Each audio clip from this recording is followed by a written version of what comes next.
Hello guys, ito po ang procedure ng aking ginagawang almusal namin. Ayan po ang mga ingredients niya at kung paano ko po siya ginagawa. Yan po sesame seed, meron din pong Japanese rice. Ayan po ang red dates. Ito pong red dates, katanggalin po natin ang kanyang buto. At ito naman po ay peanuts. Ayan pong apat na yan ang ingredients ko sa aming almusal kanina.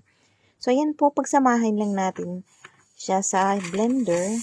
Bali, overnight po yung ginagawa ko kasi naisetting ko na po siya ng 8 hours para po pagdating ng after 8 hours po, mag-blend na lang po siya kasi nakasetting naman.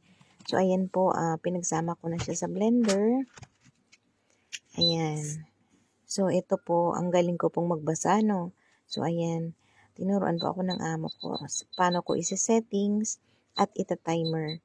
Ayan po, 8 hours after, ready na to. Ayan. So, overnight, ginawa ko po siya around 11 ng gabi. So, ayan na po, after 8 hours, ayan ang aking breakfast. Ayan po. Thank you for watching po. Ayan, ready na. Mainit po yan. Parang lugaw lang din po yan. Healthy lifestyle daw. So, ayan. Thank you for watching.